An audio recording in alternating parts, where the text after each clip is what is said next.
দিয়েছে। উদ্দেশ্য তো একটাই, কি উদ্দেশ্য? এদেশে কোনো বৈষম্য থাকবে না, এদেশে কোনো অন্যায় থাকবে না, এদেশে কোনো জুলুম থাকবে না, এদেশের মানুষ তার অধিকার ফিরে পাবে, এদেশের মানুষ সুখে থাকবে, শান্তিতে থাকবে, ঠিক কিনা? কিন্তু আমরা কি বলতে পারি আমরা শান্তিতে আছি?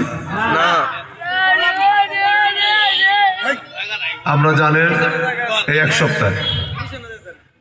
সপ্তাহ আগে র্যাব সদস্য মোতালেব হোসেন তার জানাজা হয়েছে, জানেন না? সে কিভাবে মারা গেল?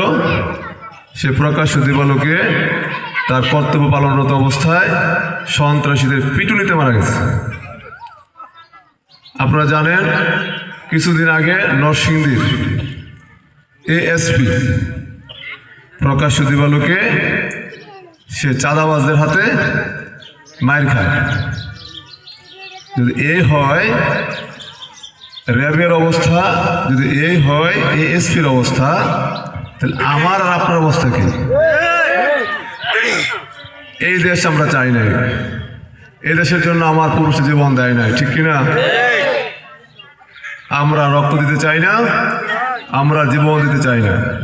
আমরা চাই মুসলমানের দেশে শান্তিতে থাকবো আমরা সবাই, হিন্দু বৌদ্ধ খ্রিস্টান নারী পুরুষ সবাই তার অধিকার ফিরে পাবে। এই জন্য আমাদের কি করতে হবে? আগামী 12ই ফেব্রুয়ারি জাতীয় নির্বাচন, সেই নির্বাচনে হাত পাখাকে বিপুল ভোটে বিজয়ী করতে হবে। বলবেন ভাই শান্তির জন্য হাত পাখার বিজয় কেন দরকার? 54 বছরে এটা প্রমাণ হয়েছে কোন মার্কায় আমরা শান্তি পাই নাই। আজকে যারা এখানে নির্বাচন করতে আসবে, ধানের শীষ বলেন দাঁড়িপাল্লা বলেন, তাদেরকে আমরা ক্ষমতায় বসিয়েছিলাম না? 2001 সালে তারা ক্ষমতায় ছিল না? শান্তি কি আমরা পেয়েছিলাম? দুর্নীতি কি বন্ধ হয়েছিল? হয় নাই। 54 বছরে বার প্রমাণ হয়েছে এদের দ্বারা শান্তি আনা সম্ভব না। শান্তি যদি আমাদের পেতে হয় একমাত্র হাত পাখার বিজয়ের মাধ্যমেই সম্ভব, ঠিক কিনা বন্ধুরা আমার? কেন? হাত পাখা কার রাজনীতি করে? হাত পাখা রাজনীতি করে সর্বকালের সর্বশ্রেষ্ঠ আদর্শ মুহাম্মদ সাল্লাল্লাহু আলাইহি ওয়াসাল্লামের আদর্শের রাজনীতি করে, ঠিক কিনা? আমি আপনাদের বলতে চাই, আজকে এই যে সমাজের অবস্থা, হত্যা, খুন, গুম, সন্ত্রাস, চাঁদাবাজি, এর মূলে কি কারণ? একটাই কারণ, ন্যায় বিচারের অভাব। আজকে যদি বিচার হতো তাহলে কেউ সাহস করতো না খুন করার জন্য। আজকে যদি বিচার হতো কেউ সাহস করতো না সন্ত্রাস করার জন্য। আজকে যদি বিচার হতো কেউ সাহস করতো না ধর্ষণের জন্য, ঠিক কিনা? কিন্তু বিচার নাই। আমরা 54 বছর তাই দেখছি, যারা ক্ষমতায় যায় তাদের 7 খুন মাফ। কিন্তু আমরা যারা রাজনীতি করি সেই মুহাম্মদ সাল্লাল্লাহু আলাইহি ওয়াসাল্লামের আদর্শ কি? ন্যায় বিচার। আপনারা জানেন আল্লাহ রাসূলের সে যুগান্তকারী ঘোষণা যে আজকে যদি আমার মেয়ে ফাতেমাও চুরির অপরাধে ধরা পড়তো, আমি তার হাত কাটার নির্দেশ দিতাম। আজকে যদি সেই আদর্শ থাকতো তাহলে আপনারা বলেন এই দেশে কি একটা খুন হতো? একটা কি ধর্ষণ হতো? আজকে দেখেন মাদকের কি অবস্থা।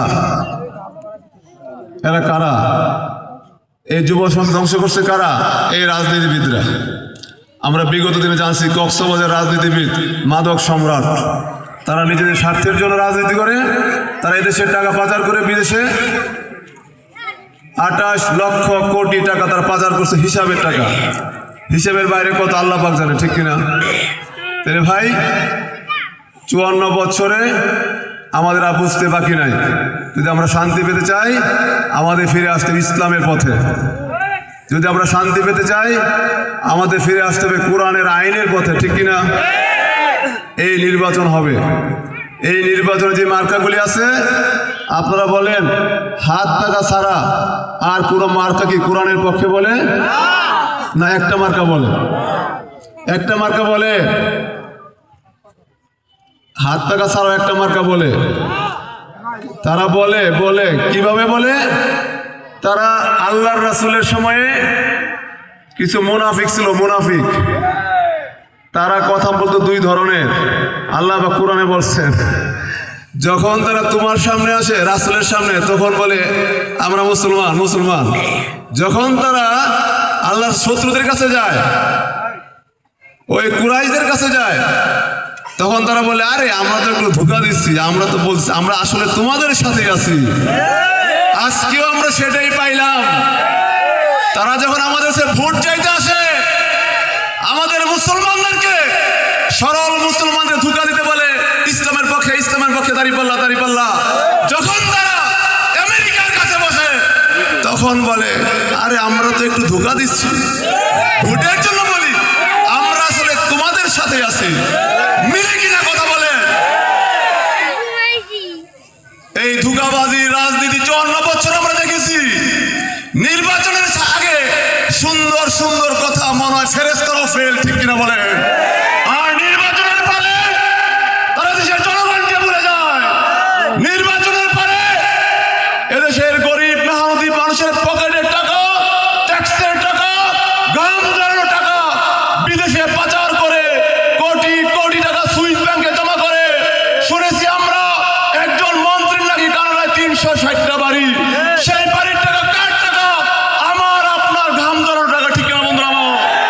আমরা চাই না এদেশ থেকে একটা টাকা বিদেশে পাচার হোক।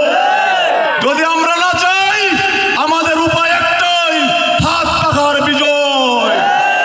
নুরাবাসী 8 নম্বর ইউনিয়নের ওয়ার্ডেরা, আমার ভাইয়েরা এবং বোনেরা, আপনারা কি রাজি আছেন আগামী 12ই ফেব্রুয়ারিতে এই ওয়ার্ড থেকে হাত পাখার বিজয় হবে ইনশাআল্লাহ?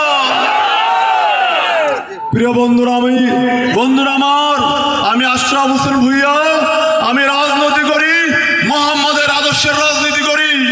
আমি আপনাদের হিসাব দিয়ে বলতে চাই, একটা টাকা যদি বিদেশে পাচার না হয়, আমি চ্যালেঞ্জ করে বলতে পারি এই নরসিংদীর প্রত্যেকটা গরিব মানুষের বিনামূল্যে চিকিৎসা আমার পক্ষে করা সম্ভব।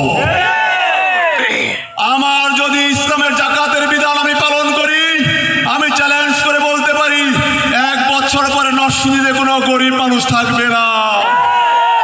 আমি যদি দুর্নীতি বন্ধ করতে পারি, আমি চ্যালেঞ্জ করে বলতে পারি নরসিংদীর কোনো রাস্তাঘাট খারাপ থাকবে না।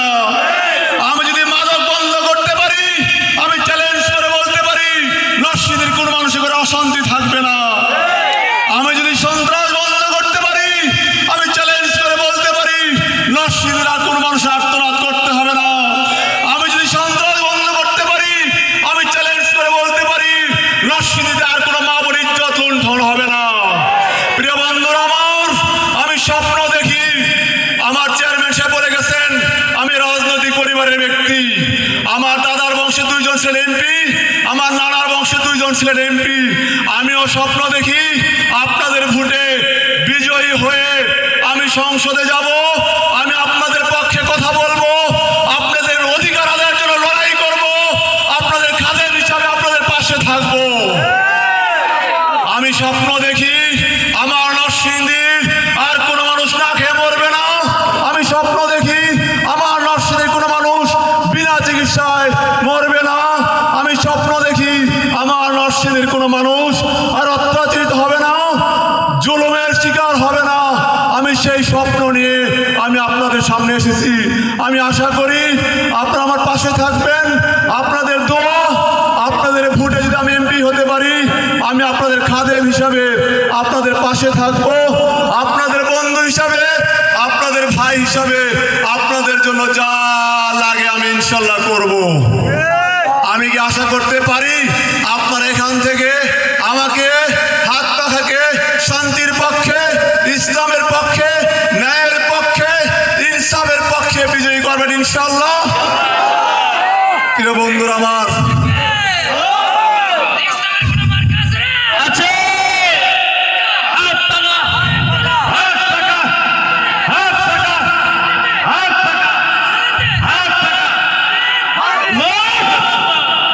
প্রিয় বন্ধুরা আমার, আমরা তো শান্তি চাই, কিন্তু যারা একবার এই রাজনীতির এই লাভের ব্যবসার সন্ধান পেয়েছে তারা কিন্তু ব্যবসা হাতছাড়া করতে রাজি না, ঠিক কিনা? যারা জানে ক্ষমতা পালে চাঁদাবাজির সুযোগ, ক্ষমতা পাইলে টেন্ডারবাজির সুযোগ, ক্ষমতা পাইলে টেম্পু স্ট্যান্ড, নৌকাঘাট, বাজার, টেন্ডার, মামলার মাধ্যমে কোটি কোটি টাকা ইনকামের সুযোগ, তারা কি সহজে ছাড়তে চাইবে? তারা তাদের স্বার্থ নিয়ে থাকুক, আমরা জনগণের স্বার্থ নিয়ে আছি ইনশাআল্লাহ। আমরা জনগণের কাছে যাব, ধারে ধারে যাব, তাদেরকে আমরা বলবো তোমাদের বন্ধু একমাত্র আমরাই। 54 বছরে তাদেরকে তোমরা দেখেছো, একবার মাত্র আমাদেরকে দেখো। কথা দিলাম, কথা দেওয়ার দরকার নাই। বিগত 1.5 বছরের আমল নামা সামনে আনেন। বিগত 1.5 বছর 24-এর 5ই আগস্টের পর থেকে আজকে পর্যন্ত একমাত্র বাংলাদেশে একটা রাজনৈতিক দল আছে, সেটা হল ইসলামী আন্দোলন বাংলাদেশ।